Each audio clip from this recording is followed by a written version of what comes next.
The whole thing was the rabbits trying to stay away, and it was slapstick. The guy got electrocuted, got bit, whatnot. But eventually, they worked. But the hat also played a role in this stick, in this game. That's a good spot for personification. I think I don't like these things because they're more conducive to lighter heart stories, and that's not really what I do. Hyperbole is exaggerated. I do this all the time. This is something I do a lot of. All right. Students have lost 1 million points for clarity. I don't think that's actually mathematically even possible. But it sure feels that way after I read like one batch of features. All right? All right. One common student hyperbole is everybody fails feature. If that's true, I don't know how we have any MCs in the fleet. So hyperbole is when you greatly exaggerate a thing. So it's set. I still don't know how that last one on that slide, that first one on the slide, I don't know how I get away with that. All right. Yeah, so one day I'll delete that because I actually don't like it. Anecdotes. Now, we've already told you about them. You need people in a place doing a thing. Does anyone not understand anecdotes? This is your last opportunity. Okay. I think there might be an example. Okay. One example is, hey, can you explain the first moment when you think your son realized he was blind? And then here's the example. So this anecdote is a great example about how this mom, her child had to draw a picture, but how do you draw when you don't know what a thing's supposed to look like? So his mom had him use touch, and they talked about certain things, and they talked about smooth and hard and all these other things, so that the kid had some basic thing. But that was the first moment when this kid realized I'm different from people because I can't just draw a thing because I don't have something to base it off of.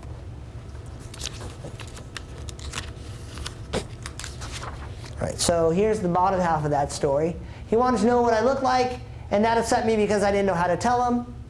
I tried to explain to him about facial features, noses. I just used touch. It's all she had to work with. I took his hand and I tried to explain about skin, and then I think that's when it really dawned on me. Notice that it has characters doing a thing at a specific time. Calvin was about 6. I have some element of time to understand what's going on. So, how do we feel about anecdotes? Simon Byers, are you stretching or considering whether or not to ask a question? Stretching. All right. I don't want to play that game. So, some other little tidbits. You want to avoid jargon, you're going to interview sailors, Marines, and Army soldiers. You're going to get all kinds of acronyms and things like that. Your audience is DINFOS. You want to understand you're talking to a joint environment. The biggest danger is when you start, because you guys have started to learn Navy culture and Navy terms, so you're going to start to expect PFC anybody to understand some of this Navy jargon. No, they don't. You're talking to a joint military environment, so PFC somebody needs to know what you're talking about every bit as much as Seaman Smuckatelli. So far, so good? Yes, sir. All right. So you don't use slang, don't use jargon, call things what they are, and if you think, this is very important, if you think they may not know, describe what that is. I was on the flight deck for an unrep. You guys may not even know what an unrep is. So put in that little clarifier. You remember when you guys had data sheets? You remember the blissful time when we just told you what to write? When you had data sheets and you're like, I told you if you've never done it, shot it, been on it before, your readers should be given the same credit. So if they don't know what it is, give them just a brief explanation on what that is. Then move on. Seaman Sarmiento, what do you got? So if we interview another branch and they use the jargon, but we don't pick it up right away that that's jargon because maybe it slips through, is that something we can find online, or that's just a secondary question? Follow-up interviews are going to be a thing with you guys. You can do some research and find out what that means, but it just depends on where you get the information from. Seaman Maddox. If we have a direct quote that utilizes in unfamiliar terms, so something short like PII, we know what it is, we can obviously put it in there, but how would you go about putting it in there without... All right. So I want to talk to you guys about how to handle things like that, and also pronouns, especially the pronoun you. students writing features want to be very judicious with their use of the word you, because the reader almost never knows who the heck that is. Now, I remember Petty Officer Bent going over this and saying, you got to clarify it some way. There's 2 ways to do this. Well, there's 3. Way number 1, like, quote, blah, blah, blah, PII, right? Yes. So there, what you could do is just use a parenthesis, personal identifiable information, parenthesis, and move on with your quote. Also, blah, blah, blah, you never want to fail features. Well, I passed features, so what do you mean? What this you is, and remember she told you, act. Who are you referring to? Who are you talking about? Well, students. So there you can use that same trick and say students. Now, I'm going to be honest, I'm not a big fan of these parentheses, and when we grade your work tomorrow, we should not see a math formula on your page. Does that make sense to you? The best use of parentheses is when you're spelling out a word they actually didn't spell out. I went to an MWR thing, and you're like, well, I'm going to use a parenthesis and say this. That's the way you ethically do that. The other thing you can do is say, I was underway one time and I did an unrep, right? Then you just use a brief little filler paragraph. An underway replenishment is when a ship receives supplies via an alternate ship or a helicopter. Then move back into your quote, and you're just giving me that little beat to define what that term is. The last way to do it is blah, blah, blah, and this again goes back to the you or the he or the they. When you realize the reader doesn't know who that pronoun's referring to, you need to clarify that to your reader. Who are they? Who is he? Who is she? That kind of stuff. When you do, you can say blah, blah, blah, you, blah, blah, blah. And if you did your job and you said, hey, who are you referring to in that? And if they say, oh, I'm talking about students, or I'm talking about myself, all right? So you write the direct quote, say the comma, and you say, said whoever about students at Dinfos, or about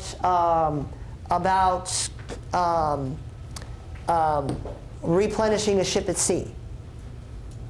So those are 3 different ways you can clarify that. You absolutely, I promise you, you will do yourself a huge favor if you go through your feature and you circle the word you a bunch, and you make sure the reader absolutely knows who that you is, or you clarify it, just like I taught you. What do you got? So you wouldn't take a style book, hit putting it in those parentheses? No, because that's how you do that in a direct quote. Now, if you hand me a math formula, you're eventually going to earn a deduction. I'll give you 1 or 2, but there are other ways to do it. You want to use the tools equally. All right. So that addressed another thing that I wanted to cover. Stephen Labarge, what can I do for you? So in one of my interviews with Petty Officer Bent, I have this section where she's talking about one thing, and then I kind of add on or interject, I guess you go, and then she agrees with me, Yeah? and it's like a little thing. You shouldn't be in your story at all. Okay. Like you should not be in your story Alright, at all. That's what I figured you'd say. But I Okay. didn't know if there was like an appropriate way if that was to happen. But since- In features, no. There are other types of features and other types of stories where it's very common for the interviewee to have a role in the story. This is not those features. All right? What you want to do is let your subject speak and let them drive your story. Okay? All hands is jargon. I didn't know this until I came here. I really didn't, but like no other service knows what the heck that is. It shocked me. I've been writing features for forever. You don't know what that is? And they're like, no, what is that? Do you mean like a working party or something? Because like all hands? You talk to Marie, that's like, you must want me to lift something. So that's where their minds will go. So you want to make sure you're clear on that. Look, again, if you read it out loud and you can restructure so that you're using fewer words, you're going to be stronger. But this is an advanced thing that I just want you to be aware of. You want to read your draft out loud in a quiet space. This forces you to slow down. You're going to find homophones, you're going to find spelling errors, you're going to find grammar issues, you're going to find repeated paragraphs. A lot of students these days will copy-paste stuff and move it around that way. If you read it out loud, you realize you copied and pasted, but you forgot to delete from over here. That's stuff this will catch. It'll also help you, if it forces you to slow down, you may be able to realize, like, wow, I might need to clarify what that means. So, we covered clarity. I jumped ahead, but we talked about clarity. We talked about describing things. What's the word you're going to use to imply someone said something during an interview? Said. It's the only word I should see. Said. Said. Said, said, said, said, said, said, said, said, said. That's all your content stuff.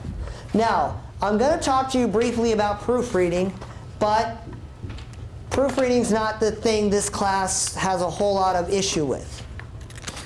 So I'm going to go over some tips, and then I'm going to go over 2 very specific things that I want you to do tonight when you're looking at it. We also call it editing. This is when you're focused on, now pull out your style book, pull out your hit list, pull out your dictionary. This is when you care about that kind of stuff. This should be one of the last things you do. It should be the last thing you guys do before bed tonight. Check your names, check your facts. If you look at your feature and this draft has 10 pages and your last draft has 3, that's about right. Stephen King's book on writing says that your first draft should equal your last draft should equal your first draft minus 20%. Because you're trying to tone down the sentence, you're trying to get rid of the wordiness, you're trying to get rid of repeated content. That's why it should always be shorter. Did you verify your feature? If you name a source, somewhere in that feature I need to see their full name should always come first, and it has to be their full name first. Okay? Then I need to eventually know their current rank, their current job title, and their current unit. Now, I'm lazy, so I just put all that stuff right in the beginning because I don't want to deal with it. But you can weave it in if it makes more sense. I always start by making sure I get it all in there to begin with. You also want to make sure you explain why they're SMEs. The fact that Petty Officer Wright is a first-class petty officer does not make him an expert on finances. Plenty of first classes go to mass for financial recklessness. So, you have to also establish why those SMEs have any business telling me what to do with my life. Those are things you want to make sure you've done in your feature. Are you with me? I don't think you're with me. I'm very afraid right now. Spell checker works, but it won't find, blue angels and blue angles. Angles is a word, and Petty Officer Siren can show you a poster that helps you understand why that's hilarious. Read it slowly, read it backwards. You don't want to read this one feature. Believe it or not, you guys have read your feature 6 times in the last 3 hours. Did you count along with me? Mm-hmm. How many times did I make you go through your feature and scan stuff? You've revised your feature that many times. Don't read your feature one time and try to catch everything. That's impossible. Read your feature once and take care of one thing. See what I did there? See how I brought that back? You all thought it was just pointless conversation, didn't you? Read your feature one time for one problem, fix that one problem, then read it again and fix another. We, as your instructors, we expect you to have problems. You've never done this before. What you want to do is just pick one problem and not let that be the reason you don't succeed. Then work on a new problem. Don't make the same mistake twice. That's what this is all about. Check your punctuation, check for little words. Check your math. Check every proper noun. You guys should be sleeping and saying that stuff in your sleep by now. You certainly haven't proven the consistency in doing that. I love you all, but that's not a thing for you. You need to be doing that now. You can't take accuracy points in this functional area. You can't. You don't have enough points. Now, let's talk about 1 or 2 proofreading things I want you to do right now with me. Thing number 1, I want you to scan your feature. I want you to look for your direct quotes. And in those direct quotes, I want you to circle every comma. I want you to scan your feature, look at your direct quotes, and circle every comma. What do you got? The comma's right here. Not the comma with your attribution. The commas that you put in as actual parts of your quote. Circle every single one. Because what I learned a few iterations ago is you guys think there's a difference between the way you write a thing and the way a person should speak. You think that's a thing. That's not a thing. That's not a thing remotely. So I want to handle this right now because I have a goal. I don't want anyone in this class. I want all of you to pass, just so you know.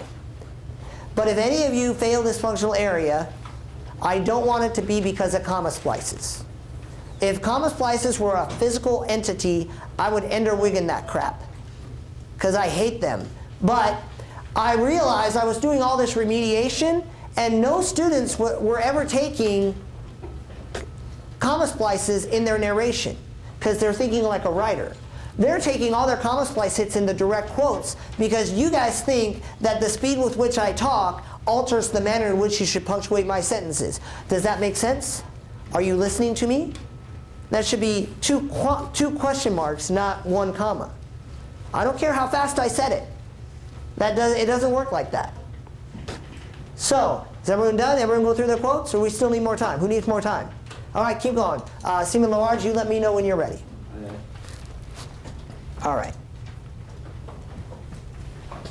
Yeah, this is going to be the last demo. So, I've helped you all identify a lot. Then I'm going to close out how your evening's going to go. You're going to turn these features in at 07:55 tomorrow. I'll go over your homework, and so you get one night.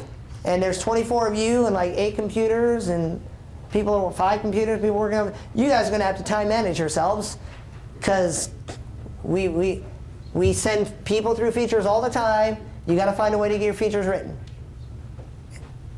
So, Seaman Labarge, are you set? I'm all set, sir. All right. So, who wants to be the guinea pig on this? All right, Seaman Sawyer, you got quotes with commas in them? Yes. You got more than one or just the one? No, just one. All right, who has more? All right, Seaman Lehman, can you pass that to Seaman Sentence and let me do that? So let's see how this went for me.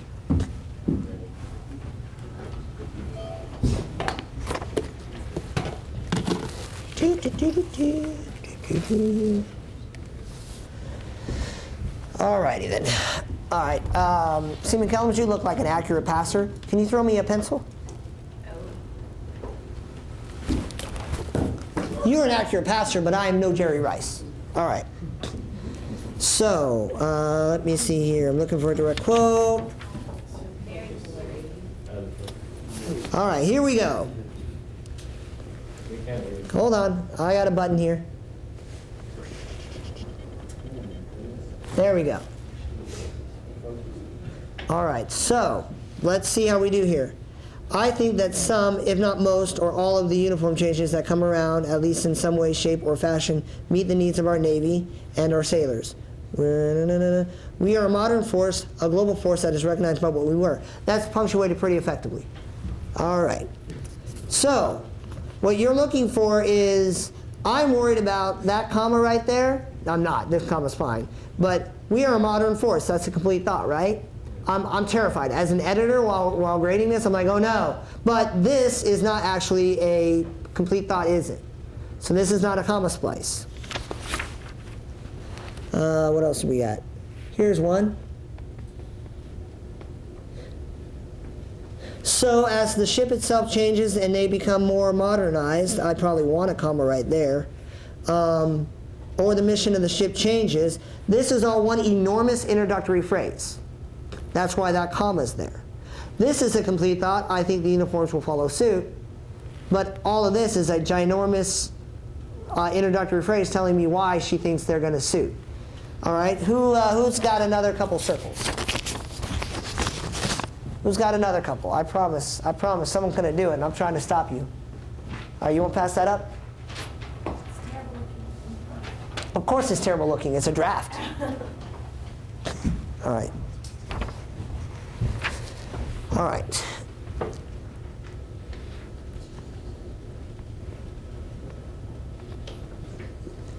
You know a day or two at least, to sometimes a week in advance when your appointment time is, so that you can plan. Now, see that comma? Very well organized. The tax service is provided by appointment only. So we got some introductory phrases because this. This is direct quote. That's why I have edited this side of it, because I needed to see how Yeah. to break it up. All right, so there are no, I hope that's not really what she said directly, but there are no walk-in wait lines. you know a day or two at least to sometimes a week in advance when your appointment time is so that you can plan. This is one complete thought.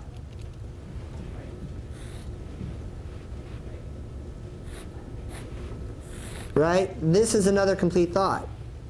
Now, so you can let your chain of command know. Now, if you're going to do a quote and a quote, then you need that single quote right there. But these commas here right now, if you do nothing, those are comma splices. You can't have comma splices in a quote. What happens, though, is you guys think you need to use commas because they're talking quickly. I don't care how fast I talk. A sentence is a sentence. Do you all understand? Okay. I don't care how fast I talk. A sentence is a sentence. Do you all understand? It doesn't matter. Punctuate sentences the way sentences should be punctuated. Look for a comma. You guys got I told you how to find comma splices like way eons ago. I gave you a worksheet. Look for those specifically in your direct quotes, because I realized over the last few iterations that's where they hide. That's why I have fewer MCs than I want in my Navy right now. So I don't want that to happen to you guys. Now you're working with a very rough quote and you're going to end up paraphrasing that anyway. But I had to, do you guys see that? Is that a thing you guys can promise me you'll look for? Yes, sir. All right. So last but not least, you're going to write these things down. If you're on watch or probation, you probably already heard this. All right? You want to make sure that you have a lead in your story. You want to make sure that you can identify what type of lead that is. We may not believe you, but you should be sitting there like, no, dang it, I tried to write this kind of lead. So far, so good? Your news peg must be in your story. You need to make sure that news peg is right. A lot of you had the next announcement. Is that the one you had?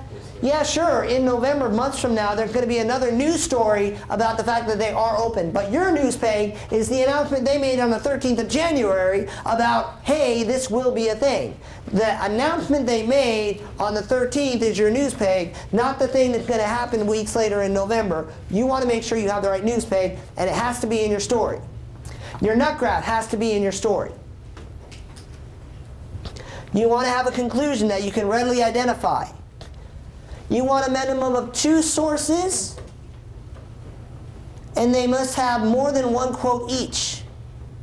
Indirect or direct is a different thing. You must have a number of direct quotes. You want to be invested in accuracy, complete, have good transitions, have strong clarity, limited grammar errors, limited sentence structure errors. If you operate that way, and a lot of this is in this one, the one that might look scary, but if you do this step by step, you're going to do better than someone who does not do this step by step. Okay? If you're doing that, you're going to be more successful. We're running a little behind. Your objective is to practice feature writing principles. If you follow these revision ideas, Feature 0 is never the one you want to call home about. Feature 0 is a whole lot of, wow, that's a lot. What you're looking for holes in your game, so don't panic. You should do your best. You should limit all these things. I really expect to see transitions between characters, locations, or topics. I expect to see that you tried to limit your no comma splices in direct quotes, no comma splices, period. Your lead is solid. Your conclusion is solid. If we do that, there's so much more we have to deal with. But if we start there, I promise, we're starting in a great spot. If this class goes through, because you guys, if you don't know by now, I count all the hits. And I show you guys where you took all your hits. So when I show you your breakdown, if you don't see any of